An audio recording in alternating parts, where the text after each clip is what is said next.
Atsiverskim šiandieną Mato 11 skyrių.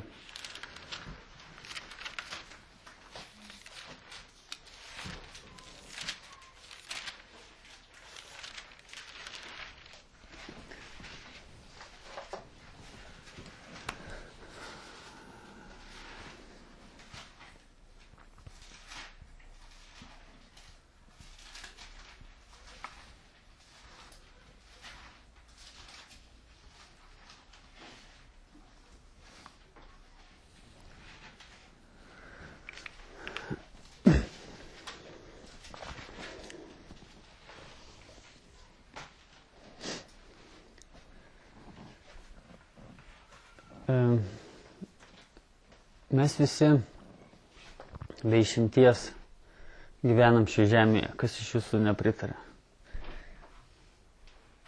Ką? Kas iš jūsų negyvena šioje žemėje? Pakelkite ranką. Deividas negyvena šioje žemėje. Mes su tem turėsim atskirą pokalbį paskui. Gerai? Mes visi gyvename šioje žemėje. Ir Biblija sako, kad ši žemė yra pajungta tuštybei. Tokia yra eilutė. Ką tai reiškia? Dievas sukūrė viską, ar ne? Dievas sukūrė žemę, sukūrė žmones, sukūrė augalus ir jisai pasakė, kad aš visą tai pajungiu tuštybei. Kodėl? Ką mes šioje žemėje turime?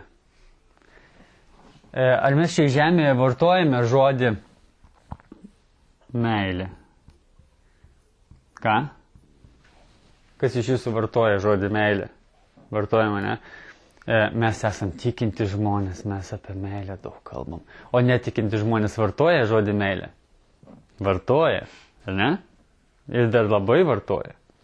Aš myliu žmoną, aš myliu vaikus ir myliu cepelinus ir gėles. Ne? Mes viską mylime. Ypač amerikiečiai, jie turi anglų kalboje žodį myliu viskam. Žinai, mums kai kas patinka, o jie tai myli. Pavyzdžiui, mes sakom žodį patinka, o jie sako I love. Žinai, jie pas jūs viskas yra myli. Mes naudojame tą žodį. Kokį mes dar žodį naudojame iš tų gražiųjų? Pavyzdžiui, džiaugiuosi, ne? Ne, aš nerašysiu ilgį žodį. Džiaugiuosi, žaviuosi, viliuosi. Vartojam tokius žodžius? Ne? Bet kiek yra šioje žemėje, kai mes vartojam tos žodžius, kiek juose yra tokios prasmės, žinai, o kiek juose yra tuštybės. Man vienas žmogus nesenai sakė, aš sakau, tu myli ką nors? Sako, jo, myliu. Bet sako, tai labai panašu į tokį žodį, labas, kaip tau sekasi. Žinai, kitaip sakant, labas, kaip tau sekasi, bet neįdomu iš tikrųjų, kaip tau sekasi. Ir jo, aš tave myliu, žinai, bet iš tikrųjų net neįsivaizduoju, ką tai reiškia ir ką čia dabar, žinai, reikia daryti ir kodėl aš taip sakau. Tiesiog gražus žodis. Nes Dievas sukūrė šią žemę tuštybei pajungė. Ir jisai, žiūrėkite, jisai pajungė tą žodį, kurį mes šioje žemėje vartojame, jisai yra tuščias ir specialiai tuščias dėl to, kad šitas žodis jam prireiktų, kad mes jį sujungtumėm su dangumi. Kad Dievas, kuris yra danguje, jisai visur esantis, bet mes suprantame, kad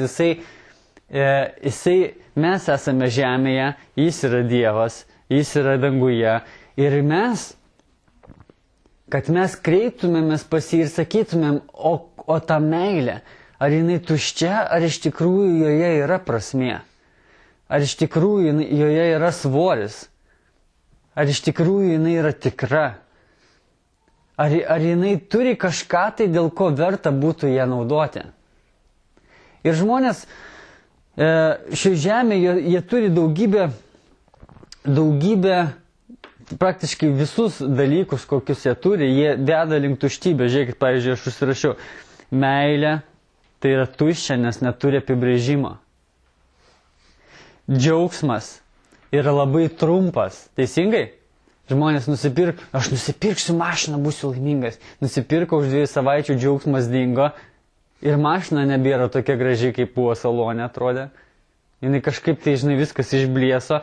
Ir tai tapo vėl tuščia. Toliau, viltis gerai ateičiai. Ar žmonės turi, žinai, jie sako, jo, buvom prie rusų, dabar prie lietuvių, viskas pasikeis. Žinai, atėjo lietuviai, ne, dabar esam prie lietuvių, vis blogai, būsim prie europiečių, tada viskas pasikeis. Ne, dabar esam europiečiai blogai, reikia laukti dar sekančio stebuklo. Ir mes laukiam, mes turim viltį, bet tai yra tuščia. Dėl to, kad tai vilčiai nėra jokių garantijų. Kas gali garantuoti, kad mano ateičiai, žinai, bus kažkas tai geriau? Kas pasauliečiai, paprastam žmogui, kuris neturi kontakto su Dievu, kas jam gali garantuoti tai? Toliau, žmonės turi svajonės. Tos visas praktiškai šioje žemėje, va tik aš nubrėžiau liniją. Kas yra žemiau tos linijos, yra žemė. Ir yra tai visas tai, ką mes matome. Ir ką žmogus šioje žemėje gali svajoti? Viskas, kas susijęs su šia žeme. Svajoti nusipirkti, svajoti apsiženyti. Bet visa tai veda link to, kad aš nusipirksiu ir paskui tai išblės, užsidirbsiu ir tie pinigai pasirodys, kad jie, nėra tas malonumas, jie yra tik tai apgaulė. Apsiženysiu, bet nežinosiu, ką daryti apsiženijus. Nes kas yra maloniausia akimirka, periodas gyvenime, kas susijęs su šeima? Tai yra iki vestuvių ir truputį dar po vestuvių, medaus mėnuo vadinasi. O paskui prasideda, o dabar mums, žinai, kol mirtis mūsų skirs, kokia nuobodybė, ar ne? Ir tai veda į tokią beprasmybę, jeigu mes tik tai šioje žemėje tai tą turime, jeigu Dievas mums nepasakė, kas tai yra. Toliau, mes turime dovanas iš Dievo, kada mes gimėme, Dievas mus apdovanoja, sako, va šitas mokės kalbėti, o šitas jam, žinai, bus gabios rankos. O šitas, jisai mokės organizuoti. Ne? Kiekvienam yra duota dovana, bet kam ta dovana, jeigu neduota užduotis? Įsivaizduoja, davė man gabumą kalbėti, o aš nežinau, ką man reikia daryti su to gabumu kalbėti, tai ką aš darysiu? Iš tuščio į kiaurą, teisingai? Iš tuščio į kiaurą. Ir visa tai šioje žemėje pajungta tuštybei. O kaip dėl kitos medalio pusės, pavyzdžiui, žmonės labai dažnai klausia, kodėl Dievas leidžia, kad žmonės kentėtų? Žmonės jie negali atsakyti tą klausimą be Dievo, teisingai? Kodėl yra nesėkmės, nelaimingi atsitikimai? Kodėl žmonės pyksta? Todėl, kad jie nemoka gyventi, jiem reikia Dievo. Ir kodėl aš visą tai dabar vardinu? Todėl, kad netikinti žmonės, jie yra pasmerkti toje tuštybėje būti ir jie laukia, kol Dievas ateis ir jiem pasakys, aš turiu atsakymus į visą tą tuštybę. Aš galiu pripildyti visą tai prasme. Ir nesvarbu, koks tu geras bebūtum, kaip tu besistengtum, tu jausi tuštybę, nebent aš ateisiu ir pasakysiu, kam tai. Pasakysiu, kas tai. Pasakysiu, koksai stebuklas slypi už žodžio meilę. Kokia prasmė slypi už kentėjimo. Kokia prasmė slypi už nelaimį, už lygų. Tik tai, Dievas sako, tik tai, kai aš ateisiu ir tau parodysiu tai, tik tada tu gali suprasti ir džiaugtis, kaip Jokūbo 1 skyrius sako, džiaukitės, kai pakliūvate į visokius išbandymus. Kaip neišgelbėtas žmogus gali tai daryti? O mes paimkime išgelbėtą žmogų. Kuris iš jūsų, būdamas jūs išgelbėti esate, ne? Išgelbėti nuo ko? Nuo pragaro. Teisingai, jūsų nuodėmės atleistos. Ir jūs, kuris iš jūsų vis dar gyvena po šitą liniją? Šioje žemėje. Mes visi gyvename, teisingai? Mes visi valgome, visi turime žodyną, visi turime praeitį, visi turime... Viską turime, ką ši žemė turi. Mes lygiai taip pat galime turėti tos beprasmių žodžių savo gyvenime. Ir Gerai, atsivertėme Mato Evangeliją. Mato Evangelija, 11 skyrius, 28 eilutė. Jėzus sako, ateikite pas mane visi. Kodėl jisai sako, ateikite pas mane visi? Todėl, kad jeigu jūs neteisite pas mane, ar tu tikintis vadinies, ar netikintis, ar skaitai Bibliją, ar neskaitai Biblijos, jeigu tu neteisi pas Dievą ir nepaklausi jo, o kas yra džiaugsmo šaltinis, o kame gyvenimo prasmė, o kodėl aš atrodo viską turiu šioje žemėje, o esu nelaimingas. Jeigu aš neteisiu pas jį, tai aš turėsiu tuštumą savo širdyje. Ir tai kankins mane kiekvieną rytą, dieną ir vakarą. Ir sapnuosiu, ir gyvensiu gyvenimą, kuris yra iš tikrųjų negyvenimas, yra kažkokia nesąmoninga egzistavimo forma. Ateikite pas mane visi, kurie vargstate ir esate prislėgti. Ir aš jūs atgaivinsiu. Jisai vienintelis, kuris savo rankose turi tokią galimybę atgaivinti mus iš beprasmybės. Jisai vienintelis. Ir kokią mes turime žinią, tai yra, ką mes turime bažnyčioje būdami, ką mes turime būdami Dievo mokiniai. Mes turime atsakymus. Kai mūsų klausia, ar tu myli mane, mes žinome, kad aš nepasakysiu tą žodį, taip myliu, bet tai reiškia, žinai, tiek to, jeigu nori tokį atsakymą. Ne, aš žinau, ką aš pasakysiu, aš myliu tave besąlyginę meilę, aš neieškau už tavęs naudos, aš myliu tave nesvarbu, kaip tu sureaguosi, mes žinome, ką ta meilė reiškia, mes žinome, kaip Dievas mus myli. Ir va, taip, aš myliu tave. Ir tai tame yra didelis gylis, ką aš pasakau. Ir vat kokią mes turime žinią netikintiems žmonėms. Mes ateinam pas jį ir sakom, ar tave myli kas nors tikrą meilę? Ar tu pažinai kada nors tikrą meilę? Ar tu pažinai tokią meilę, kur už tave kitas numirtų? Ar tu pažinai tokią meilę, kuriame nekvepia egoizmu, savanaudiškumu? Ar tu nori ją pažinti? Ar tu įsivaizduoji, kad tokia egzistuoja? Ir aš pažįstu ją. Pas Dievą yra tokia meilė. Ar tu nori ją pažinti? Tokią žinią mes turime žmonėms netikintiems, bet tai ta pati žinia ir mums reikalinga. Ta pati žinia, kad Dievas yra viso ko šaltinis, Dievas yra atsakymai ir mums reikia pas jį kiekvieną dieną ateiti. Jėzus pasakė, ir aš jūs atgaivinsiu. Imkite ant mane, ant savęs. Imkite ant savęs mano jungą. Jėzus pasakė, jūs turite jungą. Tas jungas yra pripildytas visokiausių dalykų, kurie yra paviršutiniai. Pavyzdžiui, tu esi žmona arba vyras, tu turi jungą. Ir tavo jungas yra mylėti savo sutuoktinę. Bet tas jungas yra, ar jisai yra tau pakeliamas, kada tu myli sutuoktinį, nežinodama, kas yra meilė? Tai yra nepakeliamas jungas. Tai yra sudėtingas jungas. Tu turi jungą mylėti tą, kuris yra kaip priešas tau. Nes jeigu tu jo nemylėsi, tu užgriauši save su ta neapykanta. Tu turi jungą jį mylėti. Bet ar tai tau yra pakeliama, kada tu nepažįsti atleidimo, kaip Dievas tau atleido? Kaip Dievas jam nori atleisti? Tu turi jungą. Ir mes visi turime daugybę jungų. Mes turime vaikus, mes turime draugus, mes turime darbą. Visur tenai yra mums jungas, kuris vadinasi gyvenk. Gyvenk iš tikrųjų. Bet mes ten randam beprasmybę ir visus receptus, kokius turime, jie yra tušti.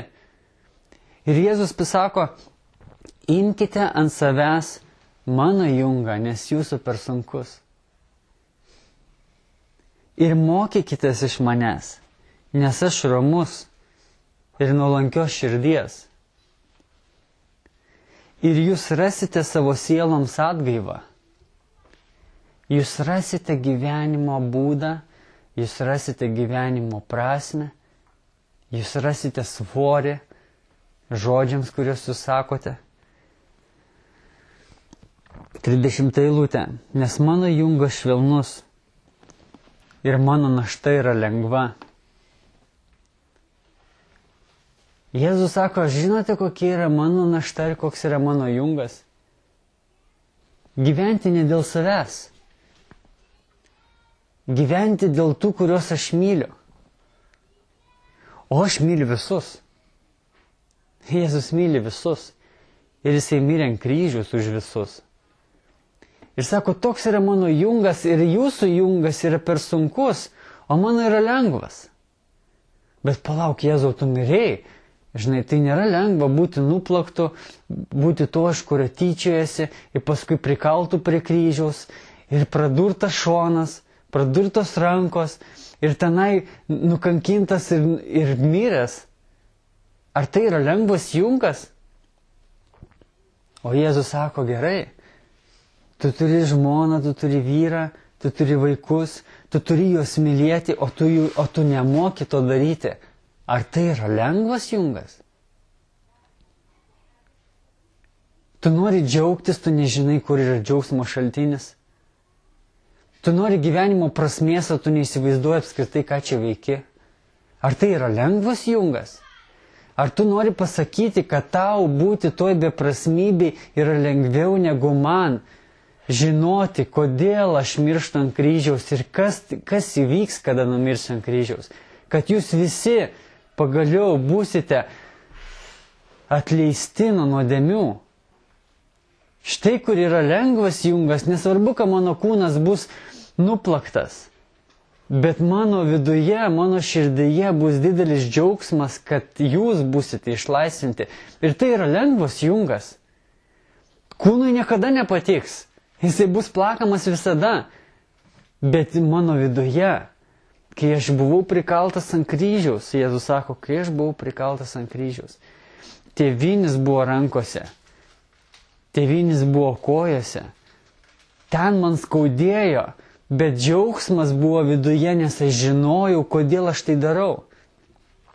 Tu nesi prikaltas, tu sėdi namuose savo patogiam fotelyje, tu žiūri televizorių, bet tu kankiniesi tenai, nes tu nori, kad televizorius neišsijungtų, kad fotelio man nieks neatimtų, nes aš nemoku gyventi. Čia vienintelė paguoda man yra užmušinėti laiką. Nes aš nemoku mylėti.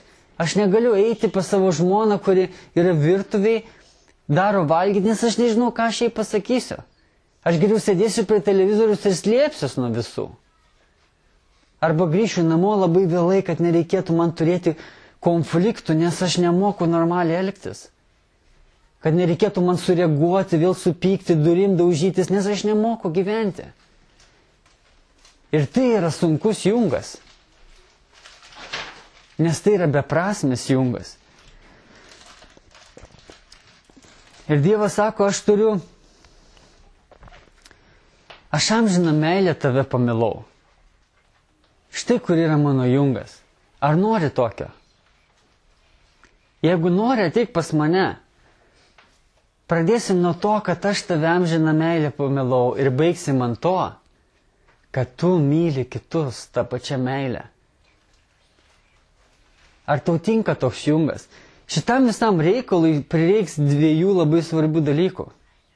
Pirmas dalykas – prireiks nusižeminimo. Nes tai, ką aš tau siūlau, tai yra nepatogu. Tu nebegalėsi sėdėti už televizoriaus pasislėpęs. Tau reikės eiti tenai, kur yra tavo kūnui nepatogu, bet ten, kur tu atrasi mano ištikimybę ir tu atrasi prasmę ir tu atrasi, kad tenai vyksta gyvenimas.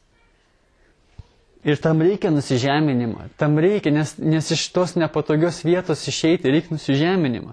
Ir antras dalykas, ko tau reikės. Tau reikės kantrybės. Nes tai neįvyks iš karto. Aš tave mokinsiu taisyklę po taisyklės, eilutę po eilutės, čia truputį ir ten truputį. Ir tu atėjęs pas mane gausi atgaivą vienoj srity, antroj srity, trečioj srity ir tai bus truputį po truputį. Ir tavo ateičiai yra viltis, nes aš stoviu už tavo ateities, aš esu garantas. Aš tau sakau, aš vedu tave teisingų kelių ir aš nuvesiu tave tenai. Ir tavo viltis nebėra tuščia. O, mes esam Tarybų sąjungoje, mes būsim lietuviai, bus kitaip. Kas ten garantuoja? Tie patys nusidėliai, kurie turi beprasmę gyvenimą. Bet dabar aš garantuoju, Dievas sako, aš garantuoju, aš esu gyvenimas, kelias, aš esu meilė, aš esu prasmė ir aš visą tai sukūriau, aš žinau, kaip tave ten nuvesti. Tau reikės kantrybės dar. Būk nusižeminęs, būk kantrus ir visą kitą leisk, aš padarysiu.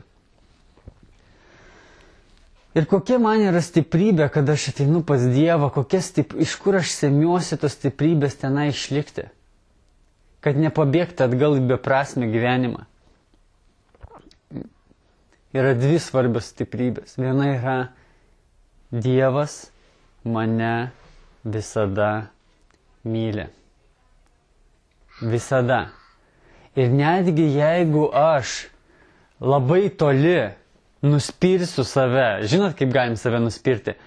Nieko man nesigaus, aš nieko nemoku, ir aš tik nevėkšla, aš taip įgalvojau, kad aš toksai. Mes galim tiek toli save nuspirti, bet žinot ką? Dievas bus tenai, kur aš save nuspirsiu. Ir Dievas niekada manęs nenuspirs. Dievas niekada manęs neatstums. Dievas bus tenai ir jisai budės tenai ir sakys, gerai, nesvarbu, ką tu apie save galvoji. Aš noriu, kad tu žinotum, ką aš apie tave galvoju. O aš tavęs niekada nepaliksiu ir neapleisiu. Hebrajams 13:5 ir 6. Jisai pasakė 3 kartus, tenai lietuviškai 1 kartą, bet originalų kalboje 3 kartus pasakė, aš niekada. Žinot, kodėl 3?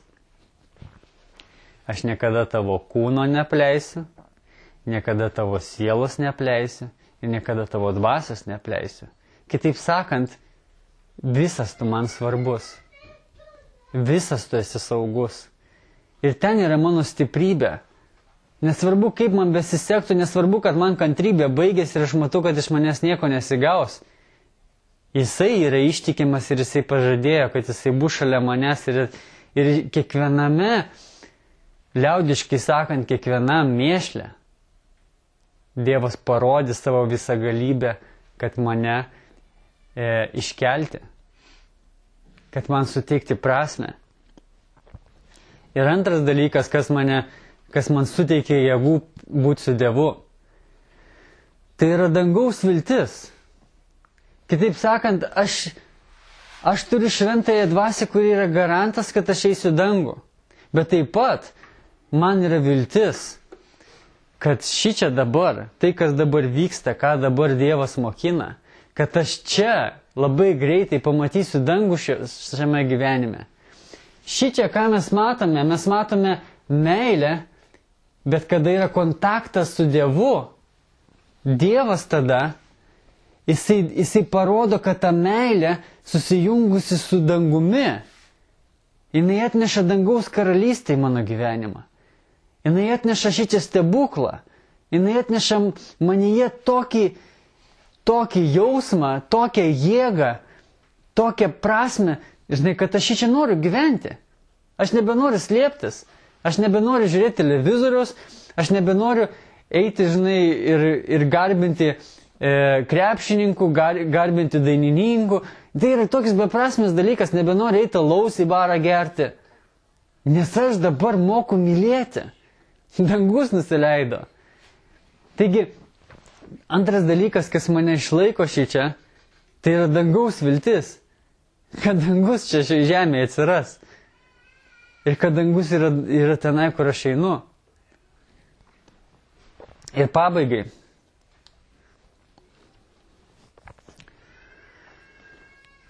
Žinote, tai yra lengvas jungas dėl to, kad Izaja 43.2, atsiverskime 43.2 Izaja.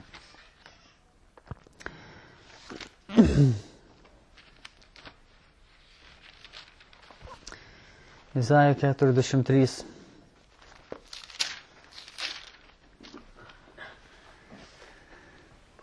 Šičia sako, Dievas man sako, tas, kuris man duoda tą lengvą jungą. Jis sako, kai eisi per vandenį, aš būsiu su tavimi. Ir upės nepaskandins tavęs. Kai eisi per ugnį, nesudegsi ir liepsna nesunaikins tavęs. Ar jūs matote, kas čia parašyta? Dievas mums kalba apie savo ištikimybę. Dievas mums kalba, kad mes galim pasitikėti juo. Kad tai bus mūsų gyvenime akimirkos, kada mes susidursime su kentėjimais, susidursime su kritimais. Bet Dievas sako, ar tu žinai, kas svarbiausia yra tavo kritime, tavo nuodėmėj, tavo klaidoj? Aš noriu tau pasakyti, kas yra svarbiausia. Aš esu su tavimi tenai. Paskaitykime mes garsiai pirmąją dalį. Izaja 43, visi atsivertėt. Izaja 43, antra eilutė. Kai eisi per vandenį, aš būsiu su tavimi. Ir upės nepaskandins tavęs. Suprantate? Eisi per vandenį, upės norės skandinti, bet esminis dalykas, aš būsiu su tavimi. Ar tu nori šito jungo, ar tu nori tokio gyvenimo? Nes gyvenimas, kurį tu gyveni, tu jau paskendai. Tu turi daug daiktų, bet jie net neša nieko. Ar tu nori gyvenimo, kur tie daiktai nebebus svarbus? Bet tie žodžiai, kurie yra svarbus, jie įgys savo svorį ir tu žinosi, kad jeigu myli, kaip tai daryti? Jeigu reikia atleisti, kaip tai daryti? Ar tu nori, kad dangus būtų tavo gyvenime? Ir pabaigai atsiverskime mes Jobo 28 skyrių. Reikia versti biškį atgal. Jeigu kam kyla klausimas. Jobo 28 skyrius.